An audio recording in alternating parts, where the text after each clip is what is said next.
Good evening, everybody, and welcome to the ANZCAR Cup here at Phoenix Raceway. We are here for the showdown in the desert for the final round of the Cup Series. Yes, round 35 of 35 this season, round 10 of 10 for the chase, and it is between two drivers tonight. Andrew Dyson leading the championship with a lead of 3 points over Edward Foster in second. Either of them can take the championship tonight. It is going to be a close one. We are here as Phoenix, as we say. I am Carl Wilkinson with you, and joining me up here in the booth is Mr. Mark Johansson. Mark, how you going, mate? Good, mate. Good. What a night to come back to cup racing, and what a way to round out the season. Been a great season so far, and realistically, mate, you can't ask for a better end to it. Final race, 3 points, toss a coin. Who's going to come out in front? Yeah, it is super, super close up at the top. It's going to be interesting. Of course, we have in the background, working hard as always, is Mr. Matt Hunter. Matt, how you going, mate? Yeah, going good, thank you. Yeah, looking forward to this one tonight. It is exciting stuff, as we said. As we say, at the top of the championship leaderboard for the chase, of course. If you're new to NASCAR and the chase system, the chase gets reset, sort of resets the top 10 effectively, puts them in a 1 point difference from first down to 10th, and then they have to race for those final two rounds with a more equalised point system. So it does mix things up a lot at the end of the season. One big thing this season, though, is the domination of Andrew Dyson, the man we've got on screen at the moment. 11 wins this season. A bit of a dominant year from him, but he's got to go out there tonight and perform. Yeah, definitely. He's I guess in some ways it's his to lose this year. But I mean to say it's going to work coming down to the effect with teammates. Who's going to help who? And yeah, I'm actually looking forward to it, Carl. I'm excited to be here tonight and really looking forward to this. If it's anything like last night's Xfinity race. Very much so, and well, I'm sure Mitch Motorsport will be hoping for a good night tonight as well, just to top off their run in the Xfinity Series. Didn't quite have the chase season they wanted, but they've had a fairly solid season nonetheless. Just with a few minutes remaining, I'm just going to go through the standings. So it is Dyson in the lead with 3 points ahead of Foster. 47 points behind the leader is Daniel Hederscheid in third. He's kind of locked up that position. Fourth is Josh Mickelmore, 68 points down. He's in a close race with Jason Martin, his teammate, 77 points off the lead. 89 points off the lead in sixth is Neil Pearson. Had a horror start to his chase. Ruben Phelps in 757 off the lead. Then we have Michael Skellock, 190 down.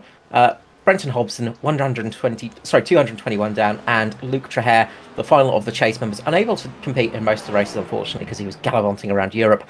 The regular season, though, still a little bit to play for, as Maddie Ray and Stevie Dubb are going to be looking for a good close to their regular season. They're going to hope that they can get a good result tonight. It's looking like Maddie Ray is the first of the non-chase rivals to get in 11th. Stevie Dubb, 12th.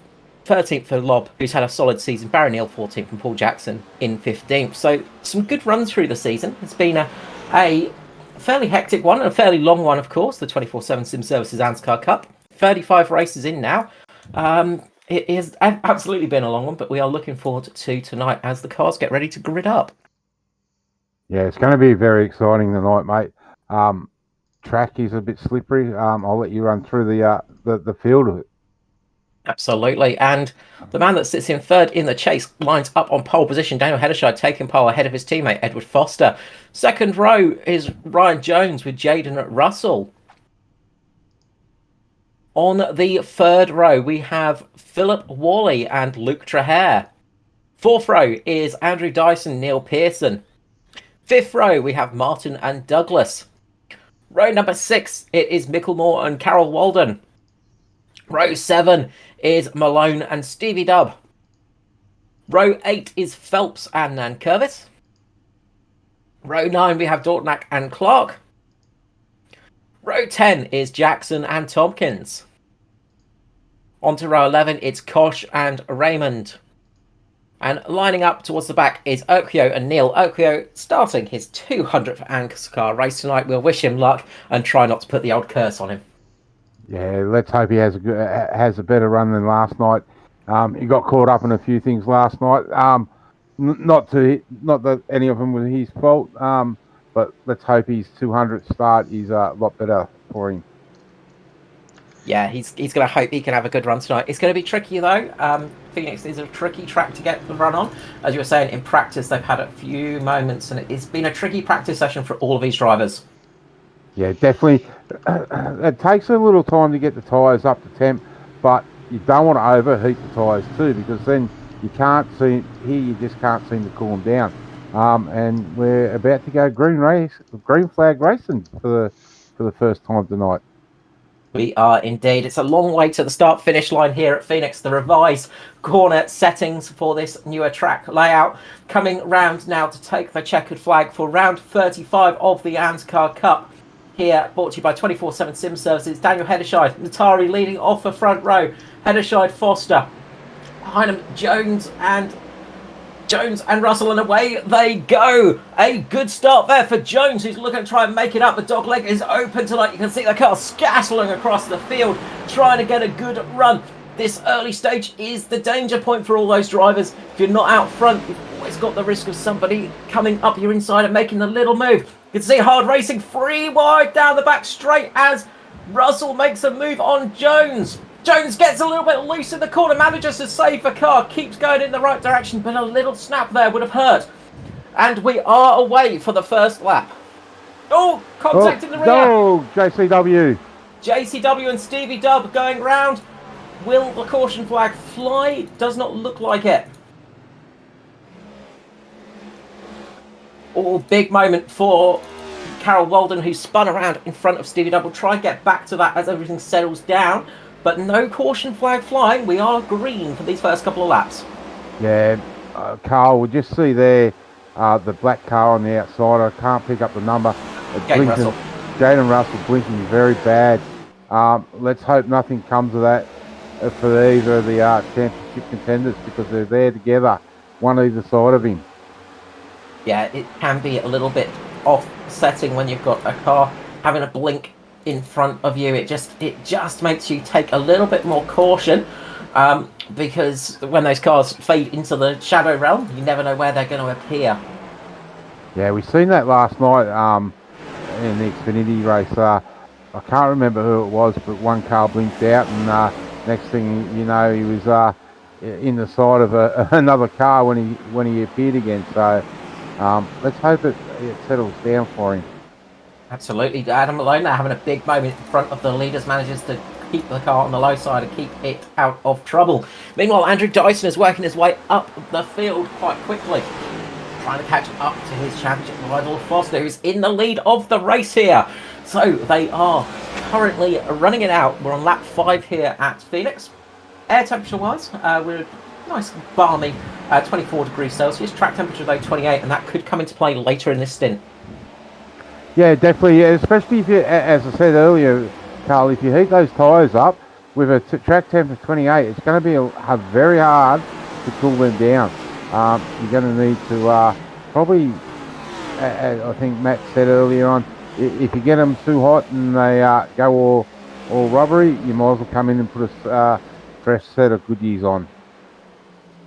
Yeah, it can be hard to get them cooled down, especially on a track like this at Phoenix, where it is very much turning pretty much the whole way around. It's very rare that you get a moment to ease off of that steering lock. Yeah, definitely. Well, at the moment, I think they, if the race had to end right now, it'd be all tied up. It would be very close indeed. Yeah, it's that thing at the moment, isn't it? It's just getting those right positions, and of course, with Foster being the one that's got to chase, he's got a lot more work to do than Dyson has. But Dyson can't afford to nap here tonight. No, definitely not. But Foster's done the right thing. He's out in the lead. He's nice and easy.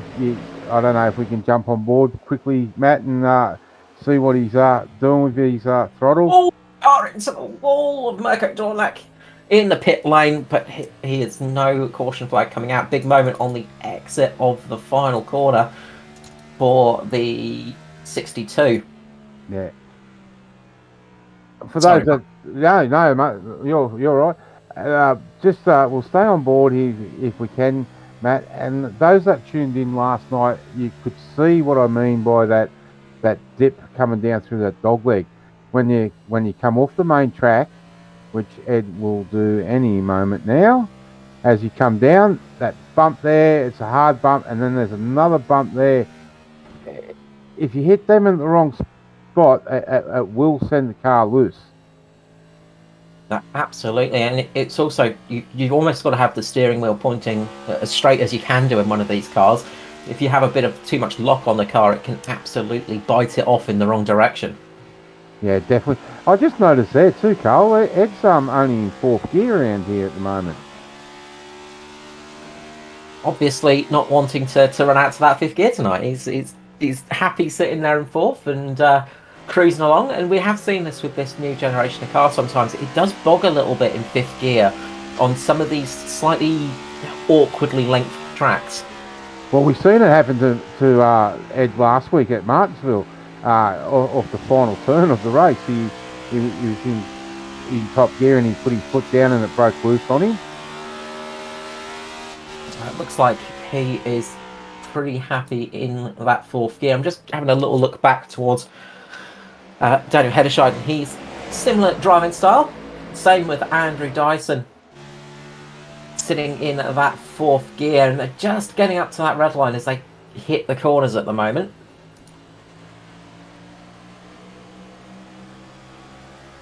And just in that sort of, say, it's in that rev range where it's you just need that little bit more straight to get it into fifth gear, or you just need a little bit less straight to not hit fourth gear too hard. Yeah. But these guys will be watching the oil pressure and the water temp. So obviously that they would have had plenty of time to practice and work out that it's not going to affect the motor too much. So let's hope we go a good length with no cautions and have a real good race like it has been at the moment. Absolutely, and of course you did just mention there the water and oil temperature, and that's something you have to watch out for when you're hitting those rev limiters. Yeah, definitely. Just looking back in the field, we touched on the well, you touched on it earlier on Neil Pearson, mate. He's not had a great chase. If things had gone a different way, I'd say he'd probably be close up the front there to be challenging these other three guys for those top three positions. We have seen. Sorry, Mark, just jumping in, just up into second place. We've got a bit of a battle going on between Dyson and Hederscheid. Yeah. Looks like Dyson may get this. Yep. He's got that inside line at the moment. Hederscheid is doing his best to try and defend, but Dyson's got that car positioned in a really annoying spot for Hederscheid, who's just managed to get ahead of him there and get back onto the racing line to cut off that move. Yeah, definitely. Great move to just come down and pull the nose down, cut off his nose to keep him behind him. I'm still worried about that car blinking. Yeah, that is Jaden Russell, 28, just sitting behind them at the moment for the Synergy Sim Racing team, and just those few little blinks here and there. Sort of not in a terrible spot though, you'd say at the moment, because he's not really got anyone around him. So that's one good thing at least, you would say. But it does sometimes just make you a little bit nervous, especially when you're on track. Yeah, definitely. Jason Martin had a big moment in the dogleg there. Losing a whole heap of positions, he's just managed to get back on track, side by side with Dave Douglas. A great save there from Jason Martin. He was looking like he was going to have an early shower tonight. Managed to get the car pointing back in the right direction. Great save there. Did you open the back door and let the coffins out? Oh, as Philip Worley's got around. Another one of the purple cars, and the caution flag is out. So Philip Worley going into the final corner, I believe it was. Just got on the gas a little bit too early. Lap 18, and the back end spun around. He's gone down into the corner. You'll see it here. Just makes contact with that wall. Little nudge on the front.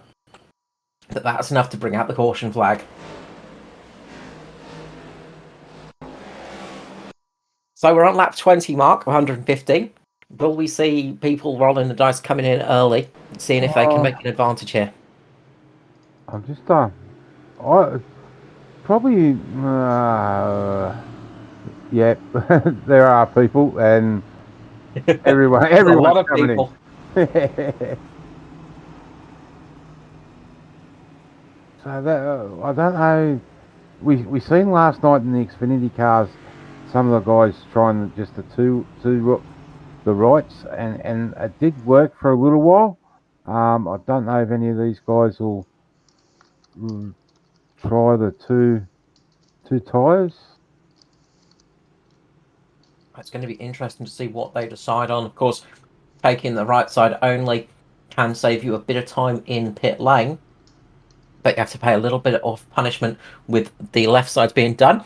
Looks like Luke Traher and Josh Mickelmore are only taken 2. So they've decided to go rights only. Everybody else, all 4. And back out the rest of the pack comes. Yeah, there was a lot of guys there that just took the 2. So it's going to be interesting. As you've seen, Foster took 4. Heddershode took 4. And also Dyson took 4. So those top 3 in the championship all opted for the 4 tyres. Did indeed. Just looking at the lane transition times, Andrew Dyson was about half a second clear of Foster and the rest of the group. He had an absolute blinding stop and was as quick as a whippet down pit lane as well. So he was absolutely on it there. Hopefully he didn't speed, otherwise we'll see that car coming in shortly. But he was absolutely on the limit there, and having raced against Dyson a few times, I know that he's very quick down pit lane, just able to get that car right on the limit when it matters. Of course, no pit limiters in the series.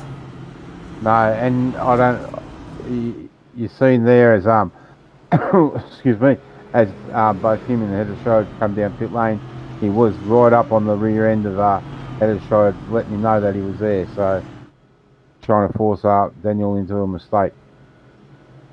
He is very good at keeping that car right on the limit for the speeds, and not using the speed limiter as well. If there is one in racing, I've seen him do that a few times, and it is it's a thing of bravery, isn't it? It's one of those skills that is, you need a lot of talent to pull it away, but you also need to be quite brave, because it is so easy just to go that extra couple of miles per hour quicker and get yourself a penalty. Yeah, mate. Look, I've raced against him and followed him in the pit lane and been right up on his bumper, and I've ended up with a penalty by just going over by a kilometre or a mile, and yeah, and he's just been able to hold that right on that sweet spot. Absolutely. It's an annoying skill he has. Yeah, not to mention that he can drive too. Yeah. He's not just good down pit lane. But he is right there with Foster now, and that's going to be an intriguing battle. They are 11th and 12th in this race. They've got Josh Mickelmore and Luke Traher ahead of them, both only taking the rights. So they have got fresh right side tyres, not the inside line tyres. So that's going to be interesting to see how that pans out for them. And then from 8th up to 1st, it is people who have not taken a pit stop. So we are getting ready to go green here in the restart zone. They will go, of course, which will be just coming up in a little bit of time here as we head towards the start finish. Jason Martin leads, Ruben Phelps in second, and Curvis Neal, and we are coming up to the restart zone. When will Martin drop the hammer? Got to be careful on these older tyres not to spin up too much. Martin gets a good restart there, catches Phelps napping a little bit, gets a big leap on that low line. The low line was pulled away nicely, and that's really helped the people on the low line. A good start there by Nan Curvis too, and JCW. So nice to see them guys up the front and having a run out the front. You can see Foster there just moving up the middle there between Traher and Urquio. Down the inside of Phelps, he got that low line and he managed to get a good launch there. You can see just behind him the orange car of Dyson. Car's gone round. We've got an incident and the caution flag is out. Now that's a bit of a slow way to go around this place. Is in reverse. It doesn't help, does it? Okio and Russell with that incident there.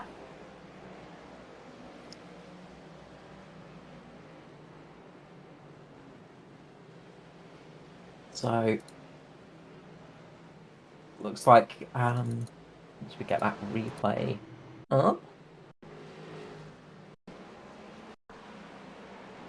Yeah, it's a tricky one. It's I think I I think it's might have it now. just at the end of lap 25. I think yeah, there we go. there it is. Yeah, Russell's lost the rear going into the corner and unfortunately speared down into the 42 of Lachlan Okio.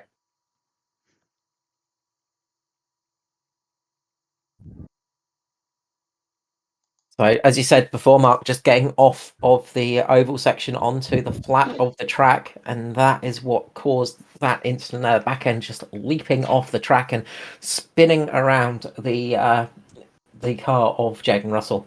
Yeah, looks like by that replay, he's just got on the gas just as he's hit that dip in the transaction between the track and the dog leg, and it's just sent the car. Spinning around. So, pace car is back out on track, and well, we're getting ready to go again. I guess it's another start. So it looks like Opio's into the lane to get some repairs done. We had Nankervis come in as well. I might just see if I can find out how much damage Lockie's got. Sure thing. Meanwhile, up the front is Martin and Carol Walden now, two drivers on old tyres, and then they have Foster behind them. 4 sets of fresh boots on that car. Ruben Phelps in 4th, car with no tyre change. One thing to keep in mind, though, is those cars that haven't changed their tyres, they have got a spare set of boots up their sleeve, of course, for the race. The ANZCAR series, we have 4 sets of tyres for the race. 1 set you start on, and then you can change them 3 times during the race.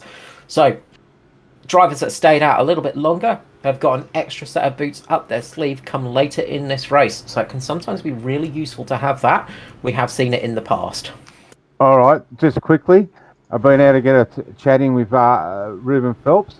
That last restart, he did a mark escape. He forgot to put it in the second gear, hence the slow restart. Lockie had 40 seconds damage, and he's just told me he's back out, and the car feels fine. Well, that's good and bad news, isn't it, really? Hopefully he can get that car back into some good places for Okio. And, like, easy thing to do, forget which gear you're in, start in the wrong gear, and all things go wrong then. Yeah, Ruben just had a laugh at me when he said it, and that's I know one or two drivers that have gone the wrong way on the restart and been in second gear, gone to back to first, and all over Red Rover. It gives a nice smoke display, though. That's the thing. It puts on the acrobatic smoke for the car. It does, but it doesn't do much good for the motor. No, this is very true. The virtual engine rebuilders don't like it when you shove it down into first gear, over rev it, and then end up blowing the engine up. Yeah. Well, lights are out, so we're going to go green again. We were talking about that last night, Carl, with the Xfinity cars, but such a long way from where the pace car pulls off to the restart zone, and the restart zone is on a bend too. So, luckily, we haven't seen so much of spinning on the restart and turning themselves around. Yeah, it really adds another challenge to this track, and that long run down this big what used to be start-finish straight, it really feels odd as you come down here. So into the corner we go, into turn 3 we are now, and just on the exit of turn 4, the restart zone is here. Martin crosses into the zone now, puts the pedal down, gets another nice restart there for Jason Martin. Foster right behind him now, stick it in like glue, and you can see Dyson trying to come up the inside. 3 wide they go into turns 1 and 2, evening it out a little bit, they're making it through so far. Good driving from people, tricky to do on this track. 3 wide is scary at Phoenix. As Dyson goes into Traher, Contact between Dyson and Traher, and the caution flag is out.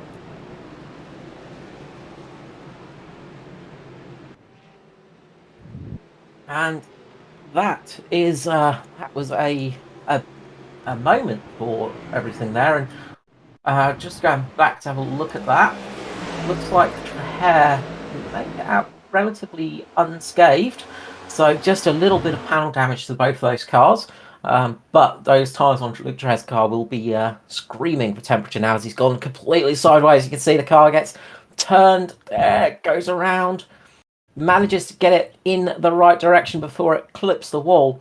Luckily, nobody else makes contact with him, but it was enough to trigger the yellow flag.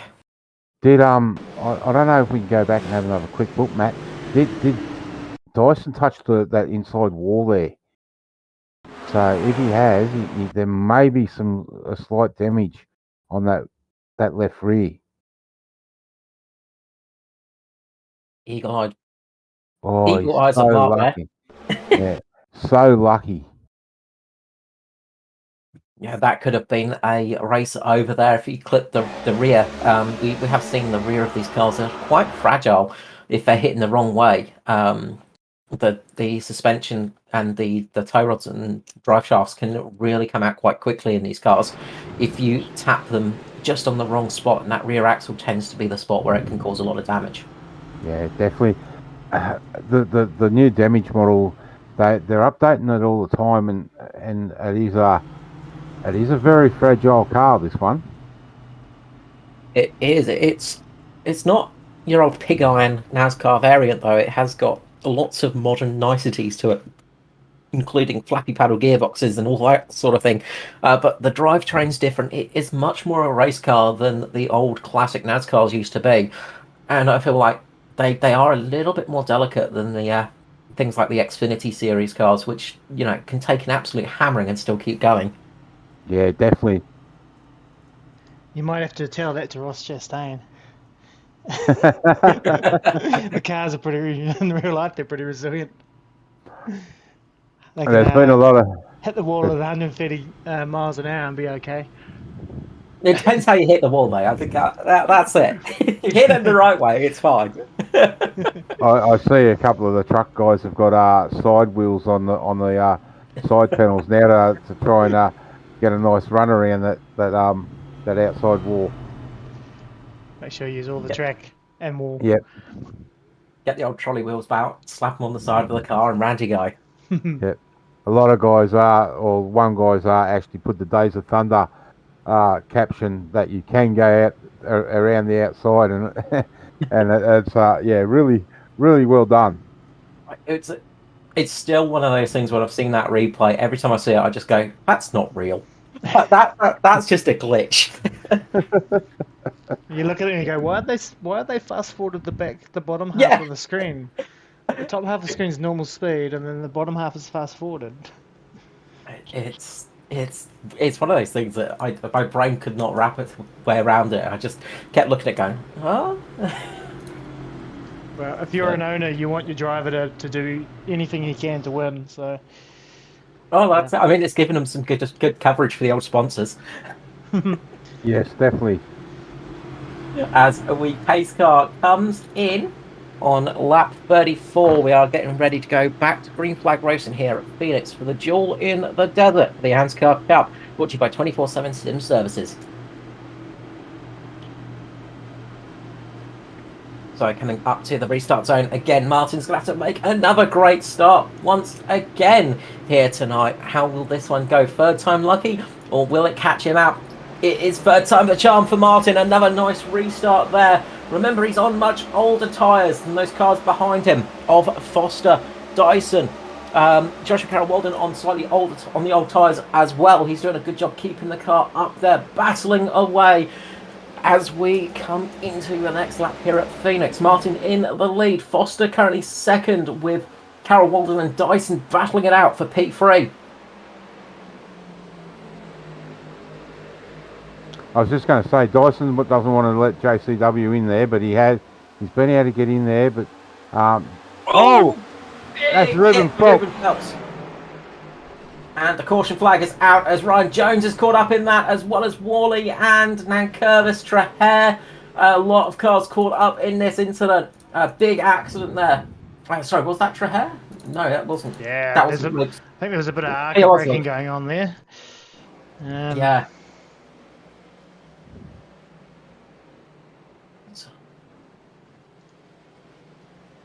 So Luke's just lost the car when he's avoided the incident and gone up into Ryan Jones.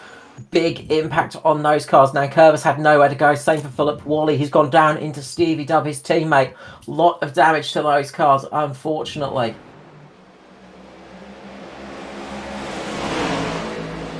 That's not a good night. That's 2 nights in a row that Ryan's been mixed up in stuff, and unfortunate for him. Yeah, a shame. One of those incidents that was not his not his fault. As you can see, Luke's lost the rear as he's gone to avoid, and then just torpedoed up. Say one driver to look on board if that crash is actually the 83 of Matty Ray. He got a very good view of that incident. You can see there the rear bumper of Luke Trahair's bouncing along the wall. Tristan's involved in it. Matty Ray's done well to avoid it. There's a few wheels pointing the wrong direction. Matty Ray misses that by millimeters, as is always the case. But yeah, a lot of cars. I tell you, one thing that it looks very good on the on the cameras. That it looks fantastic. It actually, all the debris and the smoke and stuff makes it look so much better. And look at that right left rear Rubens. That's game over for him. And you can see there, it's teammate Matty Ray just squeezing past in the SRM mobile brakes mechanical machine. Just if we can, what actually happened with Stevie Dubb? What did he get hit by someone? Yeah, he got caught by Philip Worley. So just as right. this goes on, his teammate Philip Worley comes down and collects Stevie Dubb. Stevie Dubb's not had the best of years. Last year he was.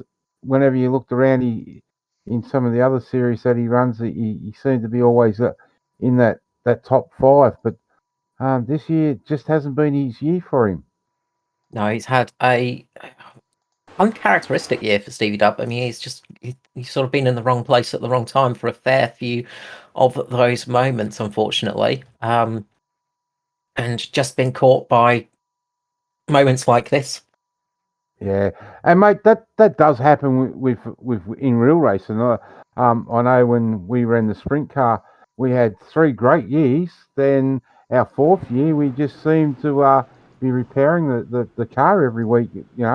Front wings, top wings, front axles, rear axles, and I mean to say, even through the busy part of the season, we had to actually rebuild or build a new chassis. So.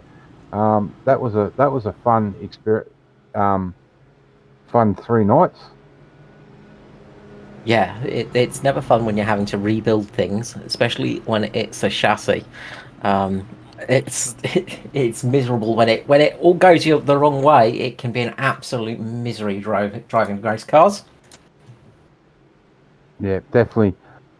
Well, we're about to go green again. This time it's up to Foster to get a good run. Just quickly, when the pace car goes off, ladies and gentlemen, you have a certain speed that you must stick to. You can't go above or below a certain speed. So this is why you see the guys rolling around and not moving, accelerating or anything. And the guy on the outside line can't go before the pole sitter makes a start. Absolutely, it's the case, and we've seen a few people get caught by that this season, especially in the latter stages. Foster, though, is going to be starting on the low line. Martin on the outside. Into the restart zone we go, and Foster gets away nicely. You can see that low line is just... No, it's much easier to start on the low line here, especially up the front. And great start by Foster and Dyson. Great use of that, as you said, Carl, that low line, and get that drive. Absolutely, you can just get down onto that dog leg a lot quicker. car is much more settled and stable as you go in there. Just behind him, Neil Pearson working his way up the field, up into third position for Pearson. He's hoping to cap off his season well, and Dyson's looking to make a move on Foster here. Up the inside he goes on Foster into turn one. Gets the move done. Foster's a little bit later on the brakes. Got that high line. Going to get a little bit better drive off here. It's a drag race between Foster and Dyson, the two chase contenders. Dyson's got the inside line here. Can just brake a little bit later. Gets into the corner sooner. Foster all over the rear spoiler of Dyson now. And the race is on. We're going to see some great battles here between these two. They know each other really well, and they will leave nothing on the table. They will put it all out. They are not leaving anything on the table. Absolutely side by side. Cigarette paper between those two cars there. Definitely. It is close up the front as we roll over lap 44. Getting close to that lap 50 mark. We're almost into 100 laps to go. Still a bit of time to go though. Those cautions have put a little bit more length in this race for sure. And that can sometimes tire you out as a driver. The longer a race goes, the more you have to concentrate, especially when you're battling like this up at the front. Foster now gets up ahead of Dyson. And look who's behind them. They've both got a teammate behind them, so it's going to be interesting if they end up playing a role in this. You say that, and then they've got Dave Douglas sitting there as well, the number 10. He's going to be looking for a race victory tonight, I'm sure, so he's the wild card in the pack at the moment. Neil Pearson just having a little bit of connectivity issue as well, so hopefully that will clear up for him. Yeah, definitely. But as you said, Carl, we've still got just over 100 laps to go, and realistically, at this place, anything can happen. It can. Anything can happen at Phoenix. It is one of those tracks where strange occurrences can happen, and you never know who's going to get the win until that very final lap. Yeah, definitely. One of those green little Martians might come down and snoop up all these cars. Well, they're in the right state at least. Oh, a little bit of silliness tonight. It's been a long year. It has been. A big thank you to everybody joining us this season. We've appreciated your company, and we hope you've appreciated some of the racing that's gone on here in the Cup Series. It's been a fantastic season, and it's still going on. We've still got 102 more laps of this Cup Championship to go. And all of it, I'm sure, is going to be filled with excitement. Yeah, definitely. And then we got a couple of months, December, January, February, and we're back into it. So 3 months summer vacation for the guys, and then back into it. I think we're starting again with the chase at... Well, I hope you're not starting with the chase. That would be a bit tricky. Not the chase, Clash. the bash at The clash. The clash. Oh, contact up the front. A little bit of door bashing between Foster and Dyson. I think so, Mark. I think that's what we'll start the season up. I'm not 100% sure. Of course, We'll see when it's announced. Yeah, I wonder if we'll be at the Coliseum again. That was that was a seriously interesting little track. Yeah, it's not something I'd like to run around in. Not exactly built for these giant Dows cars, is it? It's a little bit small. I'll leave it for the gladiators and the carts. Although it did bring out some very interesting races, so it's not bad all in all. I was expecting much worse at the Coliseum. But we are very much going along here at Phoenix, and you can see the front is close. The top 5 covered by less than a second at the moment. So anybody's race. Ryan Jones up into 6th position. A good recovery for Jones. He is absolutely storming his way through the field, of course, on much fresher tyres, but you can see the difference these fresh tyres are making for Ryan Jones now. He's able to carve his way through the field and get back those positions. Good recovery drive from Ryan Jones, though. Yeah, also for Stevie Dubb, back up in the 10th, so that'll be good for him. Adam Malone up there in 10th as well.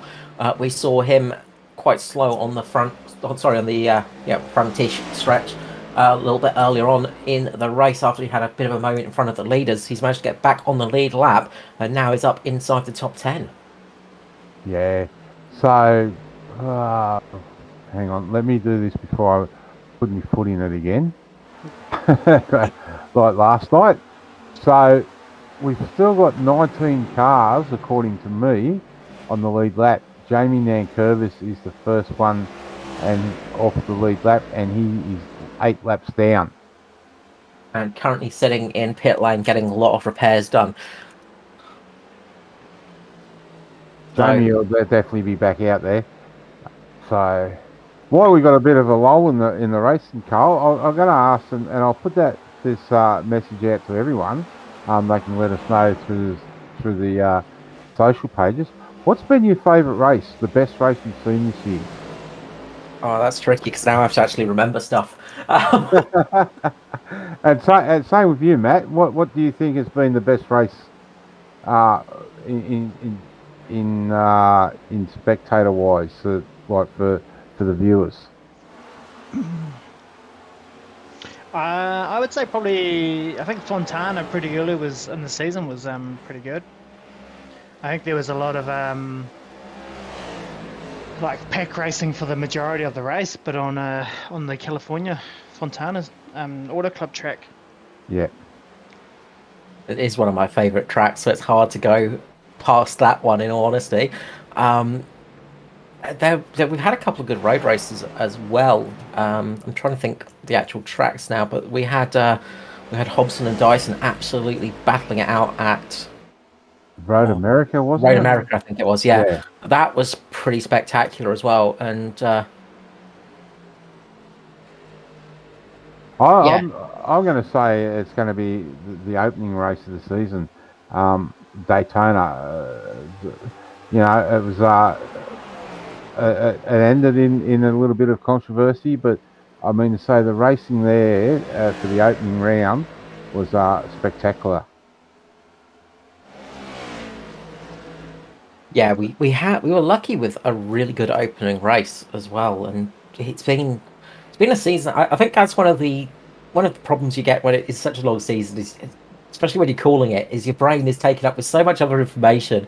You sometimes lose the memory of a race, but you sort of need it re-kicked back into you. But we've had some really spectacular racing this season, and this new car has brought us some great action as well. Yeah, well, it's taken a while for drivers to get used to it. I mean to say, I'm still learning it myself, and I just don't get the time to do the practice that I need to do. It's a challenging car, and it's just put another aspect to the racing. It has. It's added some different parts to it, and it's the way it acts and behaves has made it a very different car to race against as well. And I think that's really added to some of its charms. I know a lot of people were not fond of the car in the early season, but I feel now it's starting to get to that stage where people are feeling more confident. They understand how it works, and it has really brought a lot of close racing. Yeah, it has. And look, NASCAR would be looking at the data and that the team supply to them and everything. And I do know there are some changes coming to it for next year. Whether they make it better or worse is for everyone to see next season. Yes, of course, the evolution and those tweaks that are going to come in, I think, are going to be interesting to see.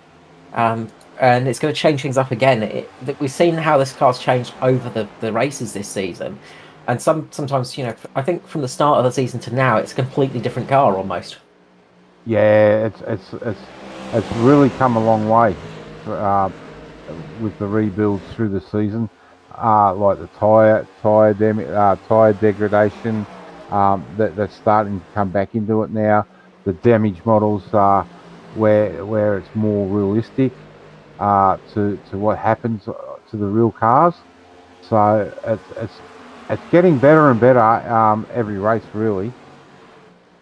It is indeed, and I think think one of the biggest problems people had was just getting used to how those tyres acted as well. I know it's a boring thing to talk about tyres, but for drivers, it's kind of an important aspect. And these new low-profile tyres really change things up, and they've really made it behave a different car, especially once you get into this stage of a race where tyres they don't start to fall off the cliff as much as they used to, but they start to have thermal degradation, and that really has changed how it's acted.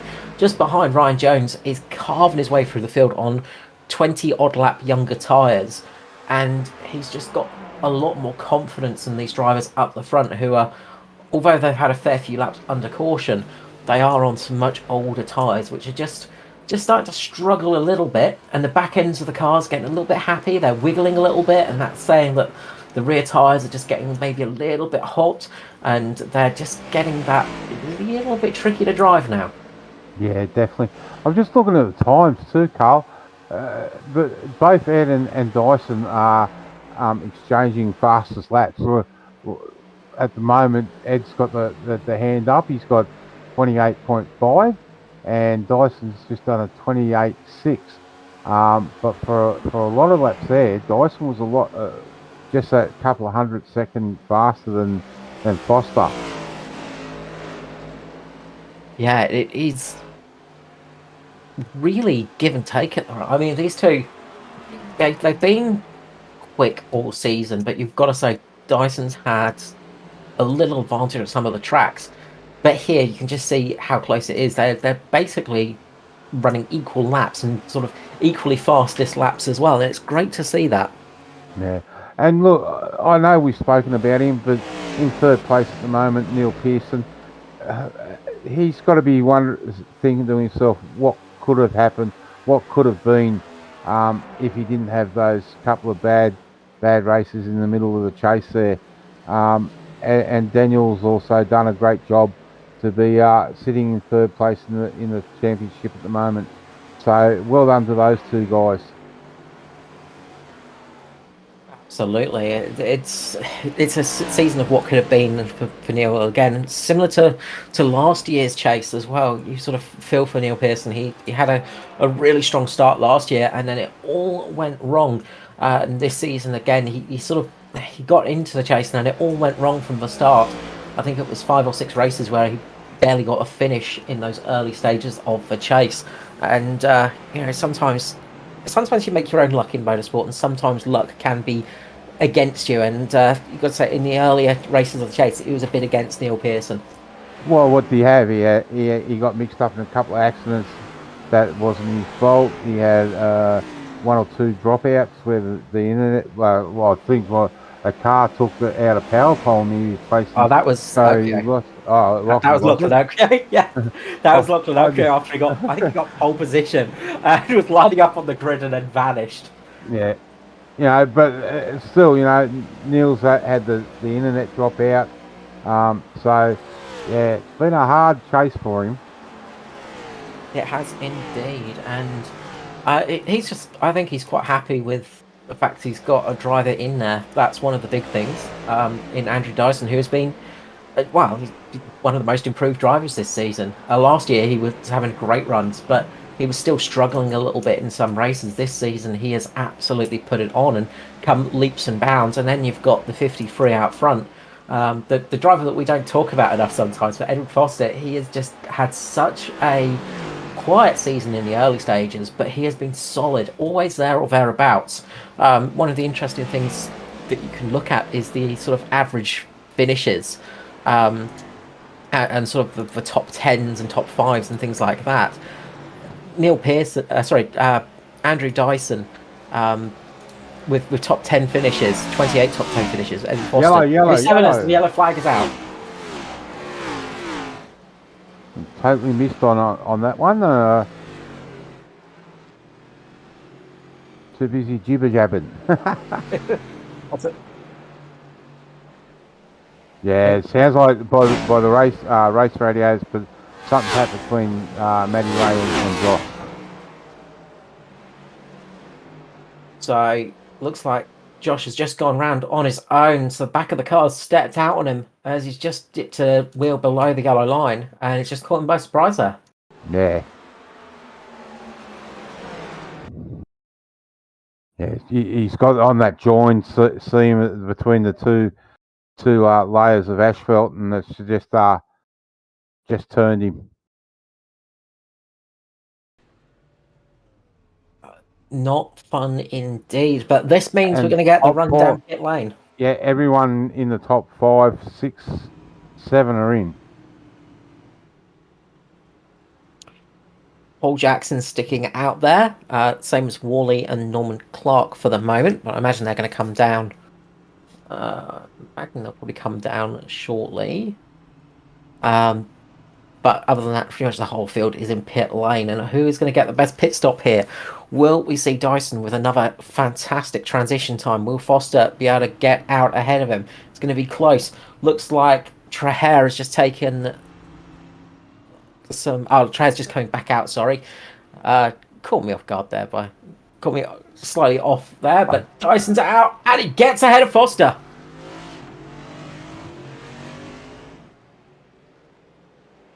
As Dyson gets out ahead of Foster, just again about a couple of tenths for a second in that transition time. Just that transition down pit lane, Dyson's just on top of it again and has pulled out ahead of Foster here.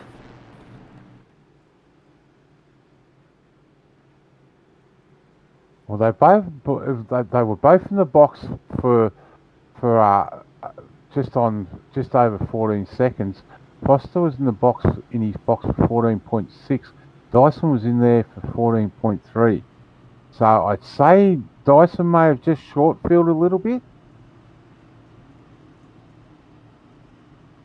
Just looking, yeah, so he was quicker in his overall stop time by a couple of tenths and that transition time by about a second. So it comes back to what we were talking about before, Carl, how good he is getting in and off pit lane.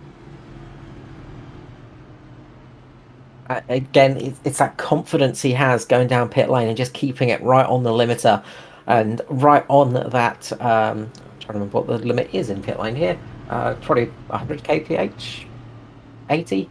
But he's always able to keep it right on the bubble of that and just be on the cusp of that and not over it. And it is a great skill to have because you have to manually do it yourself. Just keep that throttle in exactly the right spot. And also the braking in pit lane as well, just hitting your marks perfectly, getting in and out perfectly. These are all little tiny things that can gain you a huge amount of time. Yeah, definitely. And just for information, pit lane speed is 45 mile an hour, which I think is roughly about 88 kilometres by memory. I'll go with that. Yeah, I'm hopeless with that. 88, 62 kilometres per hour pit lane speed limit. Yeah. 88 pace car speed limit. There we go. I could just look at the stuff on my screen and actually get that information handily, but that would be too easy. Where would the fun be if we made it easy for ourselves? So right now, Paul Jackson is in the lead. He stopped 44 laps ago. So he is going for a bit of a gamble off strategy here on those slightly older tyres and those very purple rims, of course, Mark, just to annoy you. And he's got Dyson on his outside. Yeah, definitely. I think if I sit in the commentary booth and Paul returns next year, he'll run those purple wheels again just to annoy me. As we come into the restart zone, Jackson gets away nicely on the low side. Looks like Foster's got a good start as well. He can't quite get underneath Dyson for the restart here, but he's got a good run coming down towards turn one as Jackson goes around up into the wall. He saves it, but that is a costly mistake. Luckily, though, nobody else caught up in that one, so Jackson just loses the rear up there on those older tyres, but has kept it pointing in the right direction. Yeah, he's done well to keep it up on that fence, and I know that if he'd come down on Foster, he would have felt terrible about it, so well done to Paul and keeping that against the fence. But he's kept it in the race importantly, and I'm sure he would have known he was going to lose some positions on those old tyres. So he's playing the strategy game, just having a spare set of boots up his sleeve if we get a caution later in the race. So it could come back for Jackson, so keep an eye on that car. He has only made one stop so far this race, So he's got a couple of fresh boots up his sleeve, whereas everybody else has only got one set. So this is going to be interesting. Ryan Jones, I think, has used up all his sets of tyres now. So he could be in for some pain later in this stint. Yeah, that's going to be a big ask to make it from here on home on one set of tyres.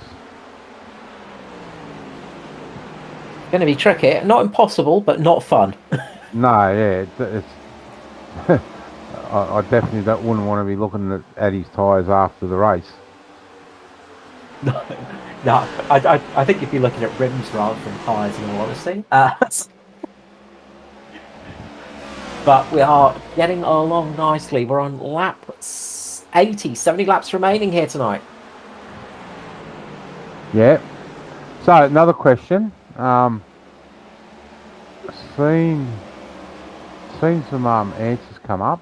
Another one for you and Matt. Who do you think's been the most improved driver this year?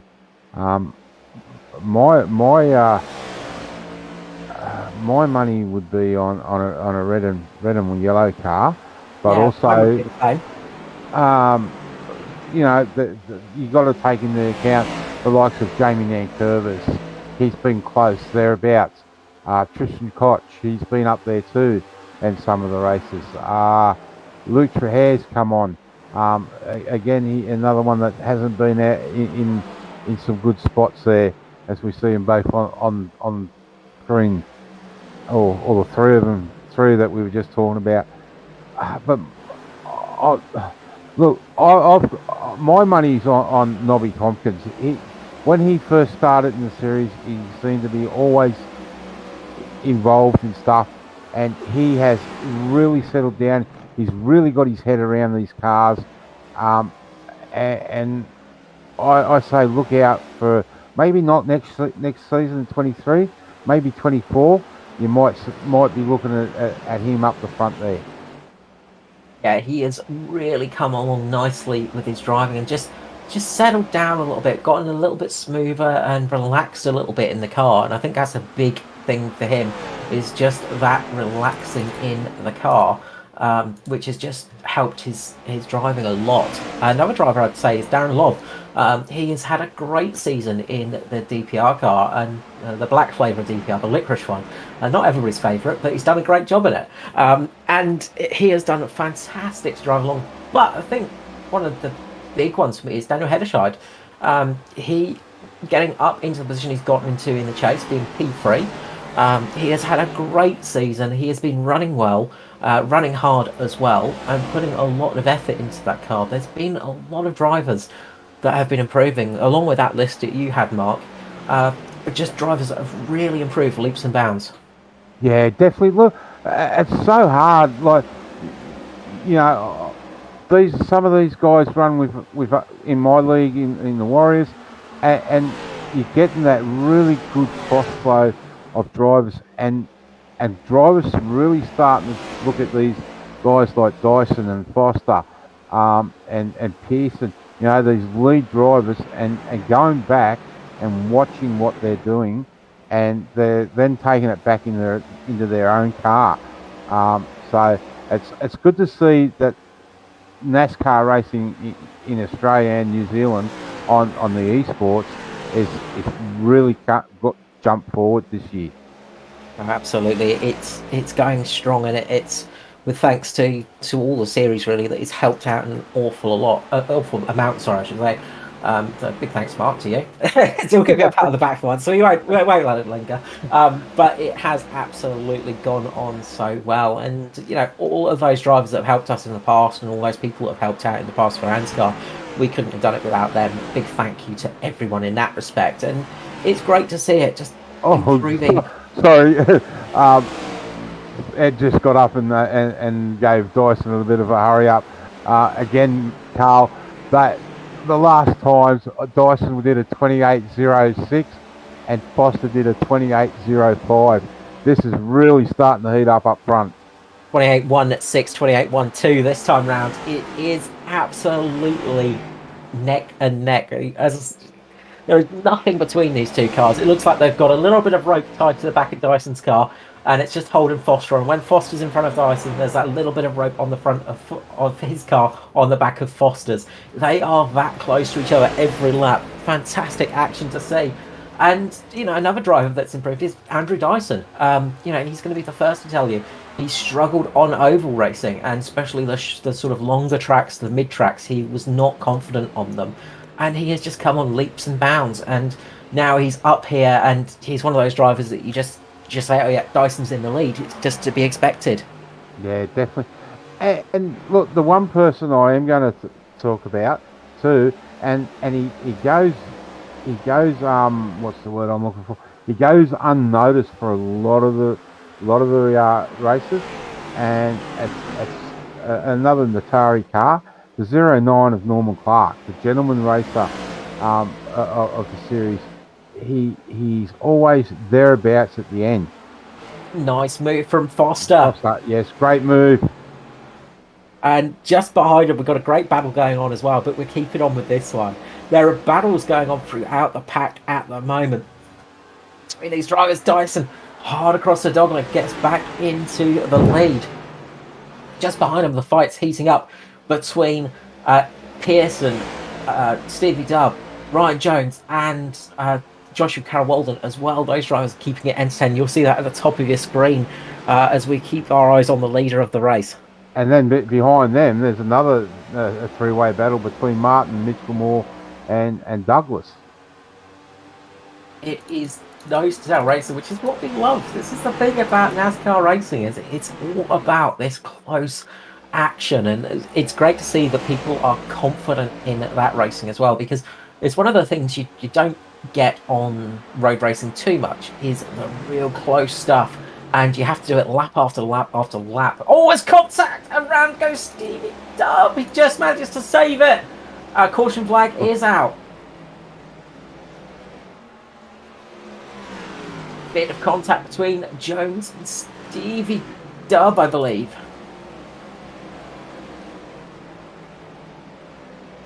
Oh, no, sorry, it was Stevie Dubb just using it in front of Ryan Jones. My camera angle tells it wrong. Very close, though. Ryan just manages to squeeze past behind Stevie Dubb here. You'll see it here. Oh. Just misses Stevie Dubb, whose back end stepped out. Got through that one by the skin of his teeth, Ryan Jones. Nice little job there. And good save by Stevie Dubb.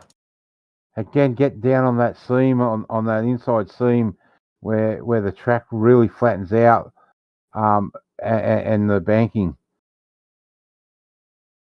So, Mark, we've got 55 laps remaining. We've seen the cautions tonight. Who's going to come in? And it's... I'm hoping Matt will show a replay in a moment of the drivers doing the fluke down the pit lane, because Foster almost got caught out by that one. Very close stuff between those guys. JCW, Jason Martin, Josh Micklemore, Urquio, Raymond, Neil, Jackson in pit lane now. So they've decided to come in and slap a fresh set of boots on, their final set for the race, I believe. So it was a little bit tight up there. You can see there Foster just pulling out there at the last moment. Same with Neil Pearson. They were very much on a late moment there. Yeah, look, these two at the front are going to play games and dummy pit all the time to see if they can get one of them that go in the pit lane to give the other guy a bit of a breather. But as you're saying, Carl, these guys have only got one set of tyres left. I dare say they're probably thinking and hoping for another caution in probably about 20 laps. And I'd say if that happens, you'll see those front 5 or 6 come in and put another set of boots on. Yeah, they're going to wait till the last moments to do that.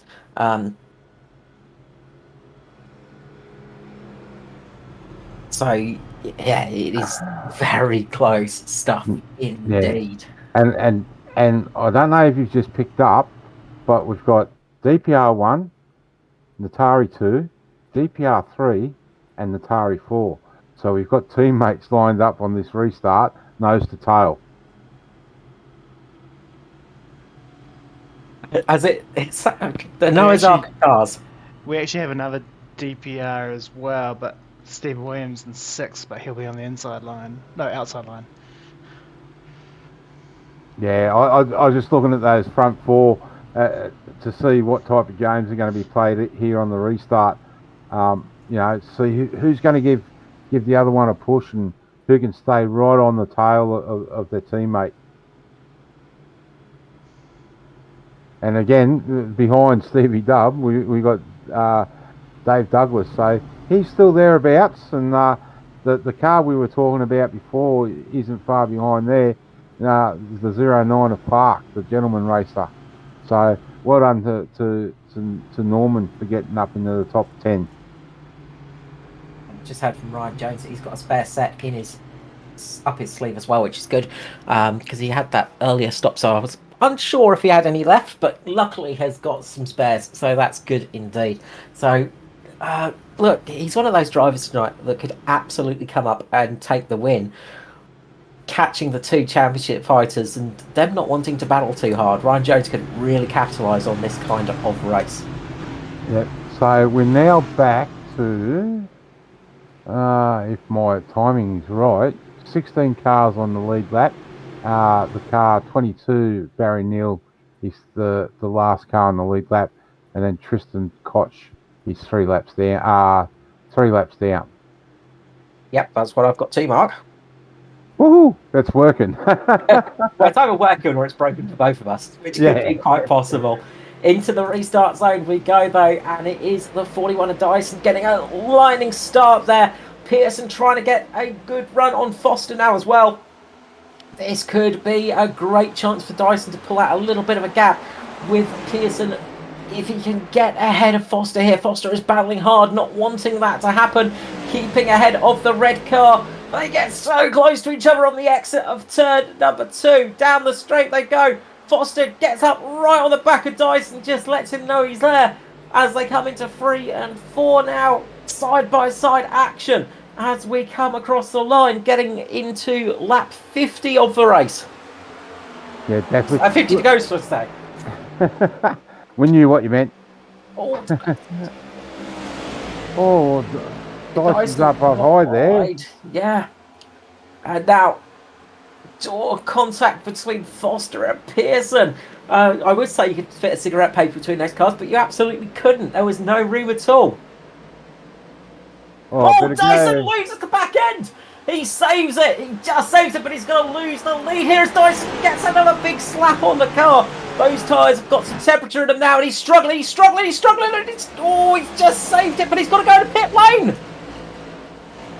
Dave Douglas has a big moment down the straight. He's had to get the wall. Yeah, into the wall, up the front. It is Pearson leading ahead of Foster. Did Dyson get a penalty here, I wonder?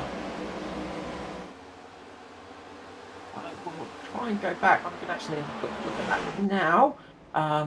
Great move there by Foster underneath Pearson. But it's still, sorry Carl, I'll keep going with this. It's still door to door at the front. And Pearson's got the inside run again. But JCW has now joined this little battle up front. He has indeed. It looks like Dyson had a stop-go penalty. Stop-go penalty for probably too fast entering the pits, so he didn't stop to take tyres just to serve the penalty. That would be championship deciding there for Andrew Dyson. He has dropped back almost a full lap, I believe, or yeah, he's just in front of the leaders now. Yeah, Carol Warden has got the lead. Sorry, and looking at all of that, we've missed that. Foster's dropped down to 4th.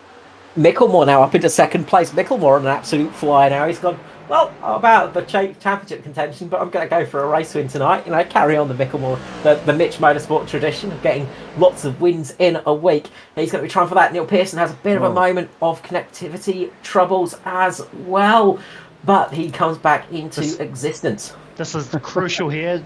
JCW is on fresh tyres, and we're looking to try and put Dyson down because it will help Foster his teammate out. A lot of smoke there, sorry. These two are racing pretty hard here. Stevie Dubb just up in the wall as well in the background. He's managed to keep it going. action all over the place, but Dyson is now a lap off the lead. He is going to be kicking himself for that penalty again. He has got a moment. He had a big scruffy moment on the end of that lap as well, which didn't help things. But he's now off the lead lap. So that is crucial. Meanwhile, Philip Worley is... Jason Martin up into 4th position as Neil Pearson and Foster continue on, and Pearson is just having a couple of moments out of it, but it looks like things are settling down, at least for him. Joshua Carroll-Walden in the lead of the race, the 35 up in front, ahead of the 31 and ahead of the 21 of Jason Martin. Well, the race has gone from us waffling on about stuff to absolute carnage, Mark. Yeah, it's quite unbelievable. It's just so unusual for Dyson to have that happen to him. He's normally Mr. Smooth.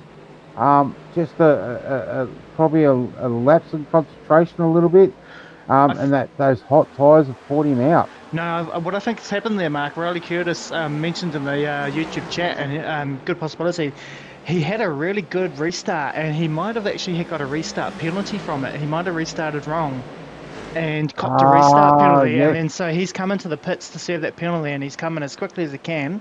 And we thought that maybe he'd lost control of the car, but it was actually him just coming into the pits, trying to get in as hot as he could, really. Yeah, we did see that, was it last week at Martinsville, both him, Dyson and Pearson, the start of the race.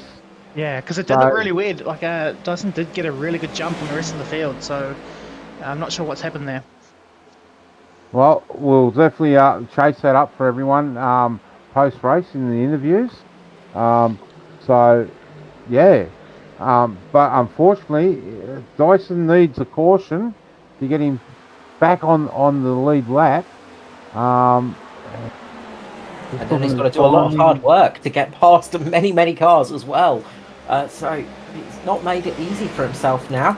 Meanwhile, his championship rival Foster sitting in 5th position with Daniel Hederscheid at the moment, and a huge pack of angry cars behind him of Urquio, Jackson, Jones, Matty Ray, Norman Clark. So a lot of cars behind him looking to try and get up past him too. This has a dramatic twist in the tail for this race, but it is not over until the checkered flag. We've still got 39 laps remaining here for the 24/7 Sim Services ANZCAR Cup, and many things can still happen. If this is your first time watching oval racing, expect the unexpected to happen. There could be a giant lizard walking across the track any moment now and completely change the outcome of this race. Well, if it ends now, it's... and I don't want to say it, but it will be a three-peat for Foster. He is going to be hoping he can hold that position, but he's going to be deeply sorry about the fact he can't race Dyson to the end, because we know that he wants to race for the championship. He does not want to see it decided on a penalty or a silly little mistake. Yeah, he's been quite clear about that right through the chase. And especially in the last couple of weeks, he said that it's been great racing with Dyson, door to door, tapping windows, tapping each other on the helmets, and it's a shame to see Dyson possibly lose the championship this way. I'm sure there'll be some comments that it's rigged. Even though it's pretty obvious. Even though it's pretty obvious what's happened, I'm sure there'll still be some comments that's rigged. No matter the motorsport, there is always the conspiracy theorists. But we got the FIA running it.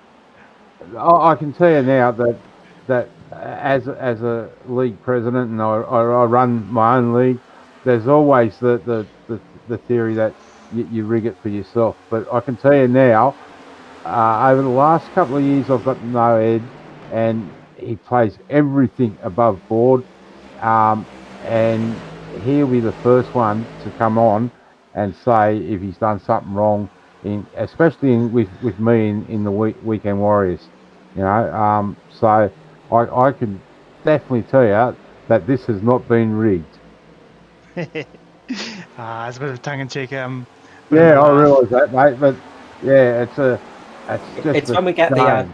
when we call a safety car on the last lap and then pull it in on the final lap, and yeah, that's the kind of thing, not rigged at No, all. That. But unfortunately, but unfortunately, you do get the comments sometimes. Oh, can you clear our black flags? Nope. If iRacing gives yeah, you a black flag, that's it. That's yours. That's on iRacing. yeah. That Riley Curtis just said Ed exceeded the cost cap. He did absolutely. He bought himself an extra drinks bottle this year. He said it's for catering, but in fact it's for car performance. Meanwhile, though, Joshua Carroll Walden is in the lead of this race, and he is setting fastest laps and best laps of this race. He is absolutely flying at the moment in that 35. So at the moment, if we go yellow now, Dyson will be trapped a lap down. Nobby Tompkins will get the lucky dog. Oh, that's huge. That is the big thing now because Andrew Dyson has to race for that lucky dog position, and it is tricky to do sometimes. He's just a little bit away. You can see in that picture he's catching up to Nolly Tompkins, and he needs to get past him as quick as possible just in case that caution flag flies. I mean, he needs to get past Noddy and get that lucky dog, or be in that lucky dog position because this is not over. Another caution and he's on the lead lap. And nothing to lose. He can still easily win this race. Yeah, definitely. And we seen that last night, Matt, didn't we? Where guys that last 20 laps, it was a real sprint. Yeah, the aggression levels go up at the end there, and we start seeing more contact and more aggressive moves and more cautions sometimes.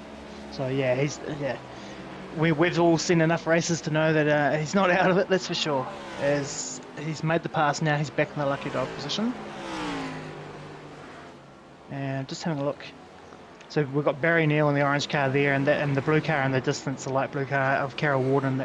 So Barry Neal's the next car that will that JCW will be looking to put a lap down. Caution, caution, caution. Here we go. So, will we see, I say we'll see these guys that haven't taken their last set of tyres come in and take their tyres. I think so, yeah, indeed. Just having a look to try and see if I can find what it was. We'll have a look at this and see if this is what caused it. I think it was Noddy, mate. Yeah. Noddy just come over the race radio and said something about sorry he couldn't steer it.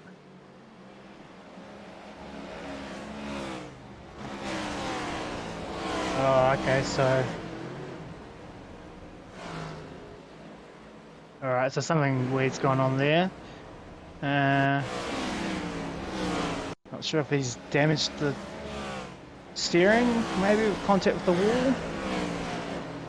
But he's not been able to steer it into the pits, so he's, yeah, very unusual one. So let's have a look and see. So, The tyre is actually gone in that one because it's almost, or something's, it looks like something, he's lost it on the exit and sort of previous damage, but yeah, so, so just to keep everyone up, Dyson's had to stay out because all the lap cars, the pit lane is closed for them at the moment. So when they come back around, the pit lane should open up for them and then they can come in. and he's going to need to get those fresh tyres for the run to the end here. You'd think, but everybody else has used up their tyres now. If Dyson, he's got his lap back, of course. If he stays out now and sort of hopes that another caution comes out, he could always come down pit lane and put fresh boots on that are fresher than the rest of the field. Could get him a little advantage, but he is coming in now. Yeah, he's coming in now. So that will drop him right to the end of the field, and he's come into pit lane very calm and collective there. Just let's see, he has to go for 4 tyres surely. You would think so, wouldn't you? I mean, everybody else looks like they've gone for a full set of tyres. And being under caution now, there's no positions that he can gain here with taking 2, so I think he would take all 4. Just he's up on the right side, up on the left. So he has taken all 4. I think this is still on, this battle now. That changes everything. I think you're going to see the 53 and the 41 be really super aggressive, working their way through the field, and I think we're going to, by the end of this race, I think we're going to have them back up the front again together. So yeah. So according to me, Foster will start in 7th, and Dyson will start in 15th. But Yes. will he end up behind the lap cars after taking that pit stop? I think he'll end up at the end of the line. Yeah. So the end of the longest line, which will be behind Stevie Dubb. We've got a lot of work to do to get back up to the front here tonight. But we have seen him do it though, Carl. You know, Oh yeah, that's look the at last week, Mark. I mean, we blinked. He was a lap down. We blinked, and then he was fighting for the lead of the race. So it's not unknown, is it? Really? No. And of course, we could see some more cautions here tonight. The trouble now for Dyson is he's a bit further in the pack. If there's a wreck up in front of him, it's going to be avoiding action he's going to need to do. But pace car is in here tonight. We've got 25 laps remaining for the ANZCAR Cup. We're on round 35 of 35, round 10 of 10 for the chase. And it is all coming down to this. The final 25 laps, Foster Dyson for the championship. But who's going to take the race win? Will it be Martin? Will it be Karen Walden? Look at Urquio up there as well. Pace car is in. We're in the restart zone. Karen Walden gets a good start. Same as Urquio on the low line. We've seen it again. The inside line gets another blistering start. Yeah, that's low line's definitely the line you want to be on for the restart. And look at Dyson. Already made up. Oh, caution. Yes, we will have a caution. Matty Ray, big moment for the SRM, Mobile Baker Mechanical, number 83.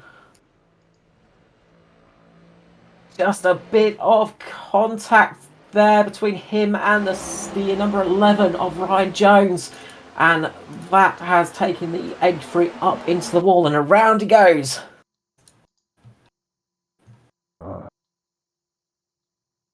Well, that just adds more tension to the race, Mark, doesn't it? It's just what you need. Yeah, I think I might have to go get an early drink. You need the scotch ready for this kind of race, and it is very much getting to the nail-biting stuff. Pretty much everybody's taken their final set of tyres. I think Norman Clark has a set of boots up his sleeve if we get another late caution. He could possibly take advantage of that if we get down to a few laps to go, so he might come in and try that out. We've got Barry Neal, Dave Douglas, Matty Ray in pit lane at the moment. Barry Neal on his 9th transition down pit lane tonight, so he's wanting to make his pit crew work hard. Barry's making sure that his mechanics are on top-notch performance tonight. Yeah, just out of that restart, Dyson picked up four spots. So that was a great restart by him. It was. He is getting up there. He's only on this restart. He's going to be looking at the back of Daniel Hedeshide's car, and you'll see on the inside Foster. So it is going to be. It's going to be one of those restarts where he's just going to be sitting there going, "I can see my target. I can see my pride. I can see the car I need to beat tonight," and he is going to be going for it. And it will be a 20 lap to the end here tonight. Sprint race. Yeah. Me. After all of these laps, it comes down to a sprint race at the end of it. So, just sort of. I mean, most laps of drivers done this season so far is 4,067. That's Jason Martin. So after about 4,000 laps, it comes down to the last couple to decide the championship. And once again, we are getting ready for a grandstand, spectator-friendly finish to the championship.